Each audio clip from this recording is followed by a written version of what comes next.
Hey, Flickin' Fanatics, this is Pastor Dad Fox, also known as Scott Fox, or that might be flipped backwards, here for episode 3 of Amazon's Lord of the Rings of Power. I hope you're ready to join us as we see what's ready for episode 3. Just a reminder where we left off last week. In episode 2, Galadriel and Halbrand are floating on a raft in the water, and it appears as though a Númenórean ship may be ready to pick them up. And we also remember we lost a Rondir right at the very end of the episode, and Bronwyn hacked the head off of an evil orc, and her son was playing around with a Morgul blade. So we'll see where they pick up all this stuff. Ooh, and the dwarves found Mithril, it appears. So let's start. 1, 2, 3, let's go.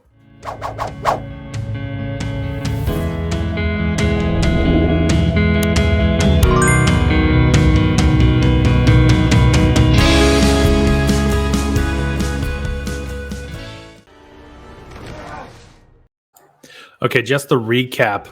Get your blood pumping for the last 2 episodes. And now we have this beautiful kind of sand artwork in the background. Beautifully, beautifully done.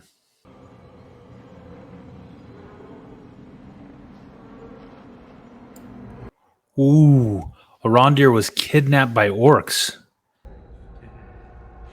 For Adar.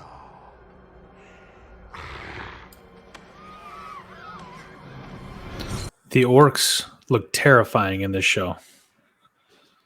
They did a really good job.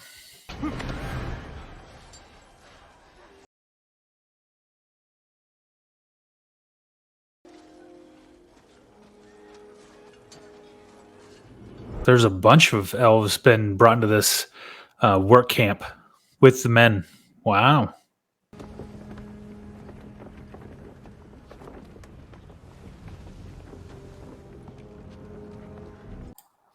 Definitely a Númenórean ship. And that's either Elendil or Isildur. Elendil should be.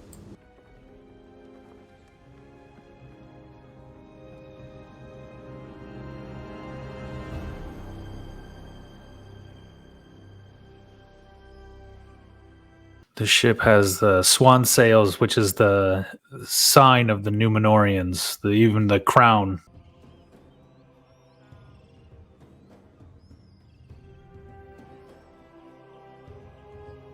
Again, I can't say enough how beautiful the scenery, backdrops, everything in this show are. It's incredible.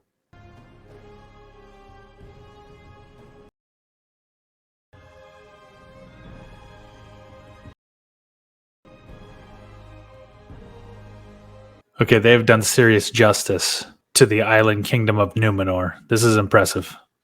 What happened? Númenor began to turn away our ships. In time, they broke off all contacts. Why? We may be about to find out. Also sticking with the Tolkien lore about why the elves and the Númenóreans kind of split. Okay, first look at Queen Muriel and her Chancellor Advisor, Pharazôn. No spoilers, but keep an eye on Pharazôn. Guys, bad news. Bad news. Galadriel of the Noldor, daughter of the Golden House of Finarfin. Yes. Of the northern armies of High King Gil-galad. Member of the Noldor. They paid for this isle with the blood of their kin. Then if blood be the price of passage, I will pay it. But one way or another, I will depart. Galadriel is not a very good statesman in this show. Presents some complications. Perhaps it'd be better if we stay long enough. Halbrand is a better politician. You really expect me to leap with you back into the furnace? You leapt into the sea to save one life. I seek to save many. I have been searching for my peace for longer than you know. Please, for both our sakes, let me keep it. Galadriel has a lot of growth to do, because the depiction they're giving of her is one who is impatient and kind of almost petulant. And I knew it. Halbrand pickpocketed Elendil to get the knife back for Galadriel. Smooth move. Tell me about this captain. His name is Elendil. Originally of a noble line, now a sea guardsman, with a son, if memory serves, set to follow him into the service. They're talking about Elendil. Elendil is one of the faithful and of the future line of kings. And there's his son, Isildur, also a sea guardian.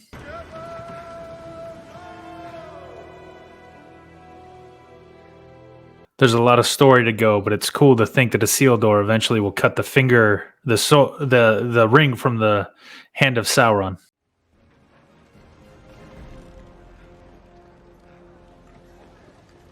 There is no harsher master than the sea. This captain drives a hard ship. Oh, the white tree of Numenor. Petals of the white tree fall. 'Tis no idol. Eventually, Elendil takes some of the fruit from that tree and brings it to Gondor and plants the tree in Minas Tirith. Path. And the sea is always right. The sea cannot commit treason. Some very tense moments between Elendil and the Queen. Then I shall have to ask you to perform a service. She may be sending Elendil away.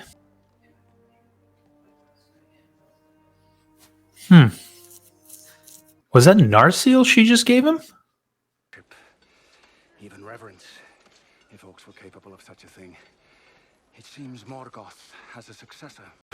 Morgoth has a successor. Why would orcs refer to the leader by an elvish word? Sauron was said to have many names in days of old. First reference of Sauron.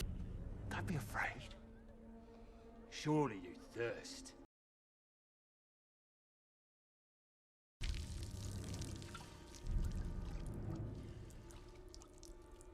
Don't drink the water. Don't do it.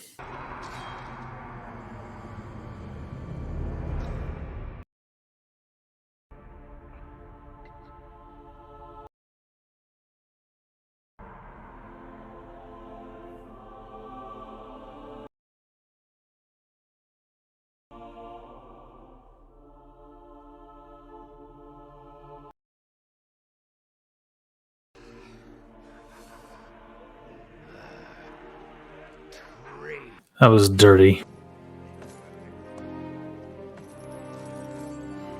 He's about to use that axe to kill himself a whole bunch of orcs. Oh yeah.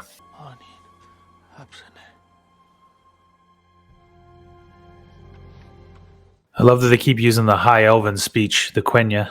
We both wish you'd never brought me here. I will take my chances on the skiff. That would leave me little choice but to shout for your minders. Suppose the words never managed to escape your throat. Supposing they did, you'd be back at the palace in chains, even further from your destination. Who is this mortal who speaks to me as if he has the slightest idea who I am?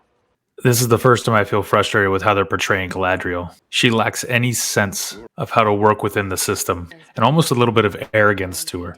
I know there's some growth and story arc to go, but this is the first time she's kind of rubbed me wrong. Oh yes.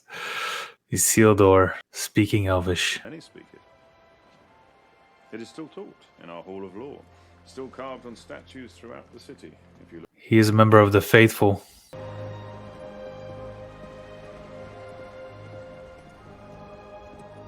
Something to note, they're going to the Hall of Lore. That has to be kept secret because the faithful Elvish lore was banned by the previous Númenórean kings. But until you've earned your guild crest, you can't forge steel in Númenor. So Halbrand may be a blacksmith. At least he's trying to sell himself as one. How about this? Next few rounds on me. Halbrand seems like he might be a little bit of a swindler. Not sure where he came by all the money, but seems to be buying drinks and maybe skipping out on the bill or paid for it with other people's money. And he stole a guild crest.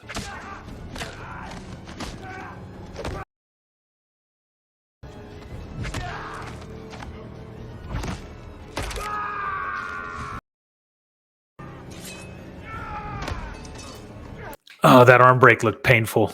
Ooh, they even showed some blood splatter on a wall. That got out of control pretty fast. You didn't say the Hall of Law was assembled by Elros himself. They're referencing Elros, Elrond's brother, who was the first king of Numenor. Is loyal. We forced him from the throne for it. They say he spends his days in the tower now. That's why she's Queen Regent. Tar Palantir is still king. Tar Palantir also means the far-sighted.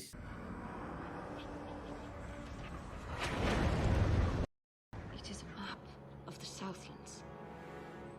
It is as Halbrand. It's a map of Mordor. Oh! The Black Speak. So the sigil has a deeper meaning. The Southlands. Up at the beginning. So Sauron's beginning is claim over Mordor in the Southlands and spreading out, and the plan's already been in progress under the nose of everybody for years.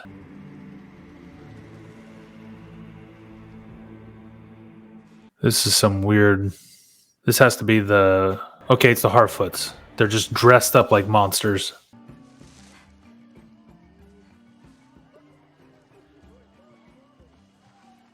They just finished singing Nobody Walks Alone, Nobody Leaves the Trail, and Nori is leaving the trail alone. Now you lay one paw on that book and old Sadok will use your hide to make its next batch of pages. You got a better idea. The migration's tomorrow. If you want... Luckily, she has a friend like Poppy. There's head sense, Poppy, and there's heart sense. There's common sense and nonsense. And if you're all out of the first, then you can borrow some of mine. Rather... Head sense and heart sense. No, it's common sense and nonsense. I like Poppy. And Nori. She's looking for runes that match up with what the one guy was drawing. Most agreeable, honorable Harfoots. Beginning his speech like Bilbo. Most agreeable, honorable hobbits. Miles Brightapple. Stuck in the snows of the mountain pass. We wait for you. They're remembering all those they lost in the last migration. Taken by landslide one rainy winter day. Wait for you. Boy, that's a gut wrencher right there. Thinking of all the people they lost.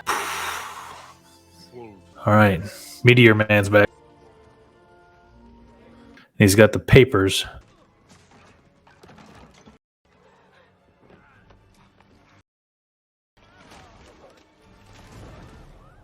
That's a great way to make an entry. Nori's going to have some explaining to do now. At the back. I love that saying, wait a sun sliver. Do you think the stars reached down and touched you? Is that it?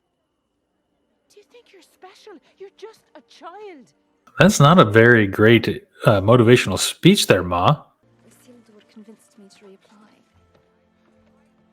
Isildur convinced you? Family dynamics are always so challenging. Nothing's ever simple. In both our bloodlines. No. You're stuck on this island. You're still short an army. That is all about to change. I wonder if she's going to convince them to go, or convince the Queen and Farazone to go and challenge Sauron in the Southlands. That's how Sauron initially comes to Numenor, as he's captured and brought back. Harfoots leaving. I wonder if this is where we're going to see the apple handed to the Meteor Man, or Wizard. Come, Poppy, you'll fall behind. Just give me a moment to get my breath under me. Poor guy trying to do this with a broken leg.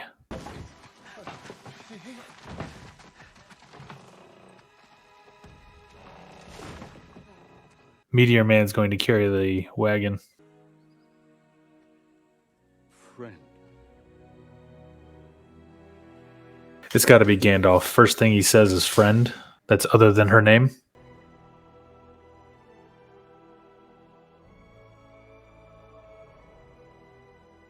All right, they're not going to lose the caravan. That's good. Ooh, here we go. Back to the elves and the orcs. Arondir's got his eyes on that elf. Oh, here we go.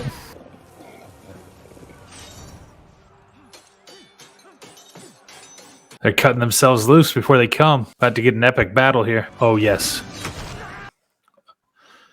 Dude.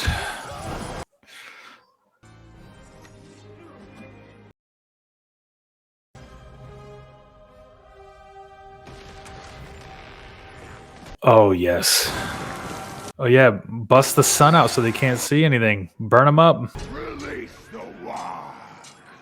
They're about to set a warg loose. Yes.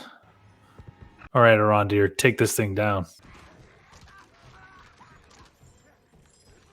Oh, man, it's disemboweling people.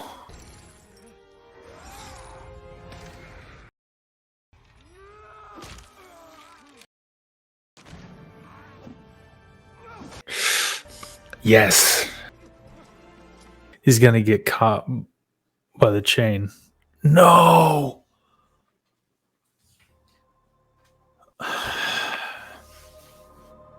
Bring him to Adar. They just said to bring him to Adar. That is the name for Sauron.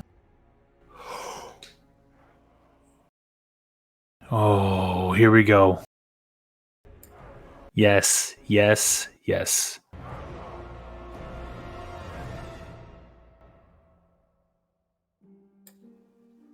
Yes. Finally, a little blurry look at him, and he's going to be a good-looking Sauron. Oh, man. That was so good. Okay, some quick thoughts about the episode. Lots of work moving the plot lines forward, building on the story. This is the best episode of the 3 so far. Best action. Again, was rubbed a little bit wrong by Galadriel's maybe impatience. Overall, I still love her character. I just think that kind of who she is, and there's going to be a lot of development for her to get from this character she is now to what we see with Lord of the Rings. She's going to have to learn some humility and how to use more of her